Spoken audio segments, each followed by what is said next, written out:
இது உங்கள் தமிழ் கிரேக். இப்போ நம்ம செய்ய போகிற ரெசிபி முள்ளங்கி வச்சு ஒரு பண்டம் செய்யலாம். எப்படி இருக்குன்னு பாருங்கள், சூப்பராக இருக்கும். வாங்க பார்க்கலாம். வாங்க.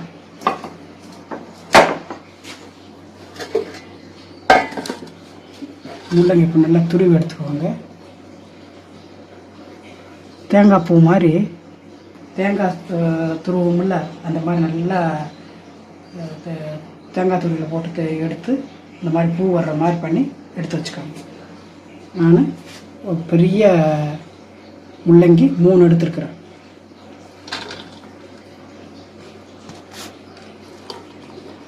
யாரும் சாப்பிட்றது இல்லைங்க. ஒன்று சாம்பார் ஒன்று சாம்பார். முள்ளங்கின்னாவே சாம்பாருன்னு தான் எல்லோரும் தீர்மானம் பண்ணிட்டாங்க. அப்படி இல்லை, முள்ளங்கியில் ரெசிபி நிறைய செய்யலாங்க. டிஃப்ரெண்ட்டாக செஞ்சால் டிஃப்ரெண்ட் சாப்பிட நல்லாயிருக்கும். சரி, இப்போ இது வச்சாச்சு வாங்க. வச்சாச்சு. அடுத்ததுக்கு 2 பச்சை மிளகாய்,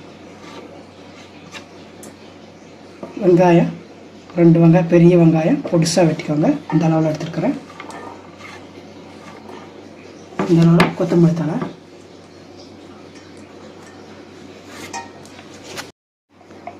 காரத்துக்கு ஒரு 1/4 ஸ்பூன் மிளகாத்தூள் போட்டுக்கிறேன்.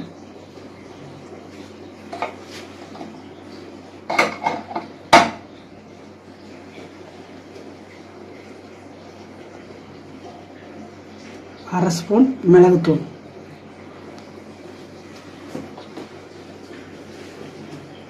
இதை இப்போ நல்லா மிக்ஸ் பண்ணிக்கலாம். காயில் அந்த ஈரப்பதமாக இருக்கும்போது நல்லா பிசைஞ்சிக்கலாம்.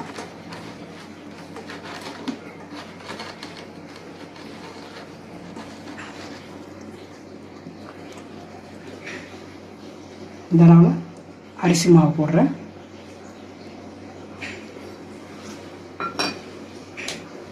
இந்த அளவில் மைதா மாவு 3/4 கப்பு,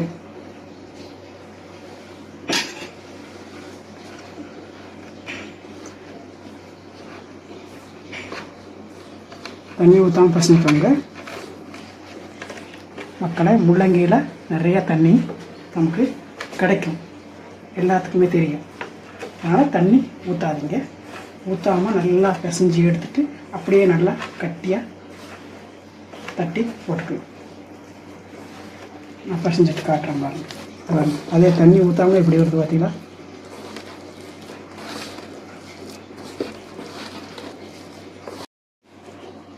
கருவேப்பிலை கொஞ்சம் போட்டுக்கோங்க. தண்ணியாக ஊற்றணும் மக்களே.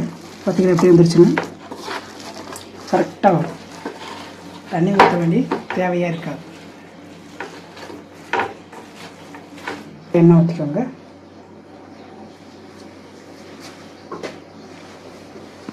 தண்ணி ஊற்றாதீங்க மக்களே, எண்ணெய் மட்டும் தான் ஊற்றி பசங்க. தண்ணி ஊற்ற வேண்டாம், எண்ணெய் மட்டும் ஊற்றி பசங்க போதும். கட்டியாக இந்த பாருங்க, தண்ணியே ஊற்றாமல் இந்த பதம் வந்துடுச்சு நமக்கு.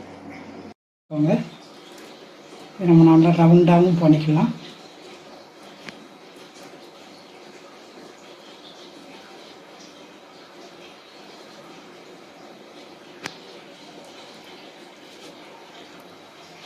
போட்டுக்கலாம்.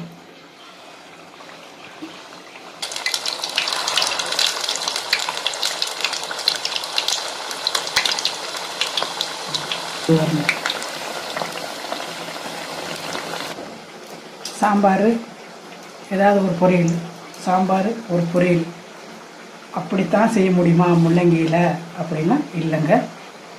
இந்த மாதிரி செஞ்சு சாப்பிட்லாம். ஸ்கூலுக்கு செஞ்சு வச்சு கொடுத்து வைக்கலாம், இல்லை வர முன்னாடி நம்ம செஞ்சு வைக்கலாம். செஞ்சு வச்சா எடுத்து சாப்பிட்டுக்கிடுவாங்க. இல்லை போக முன்னாடி நம்ம ஏதாவது வெளியே வாங்காதீங்க. சிலவங்க கண்டிஷனாக சொல்லுவாங்க, வெளியே எதுவும் வாங்கி சாப்பிடக்கூடாது, நான் கொடுத்து விடுவேன் அப்படின்னு பாக்ஸுக்கு கொடுத்து விட்ருவாங்க. அப்படிப்பட்டவங்களுக்கு ஈஸியாக வேலை முடியும். முள்ளங்கி பிள்ளைகளுக்கு முள்ளங்கி எடுத்துக்கிற மாதிரி ஒரு சான்ஸ் கிடைக்கும். பாருங்கள் இப்போ ரெடி ஆகிடுச்சுங்க, எடுத்துக்கலாங்க. சூப்பராக ரெடி ஆகிடுச்சு வரணும். பார்த்தீங்களா?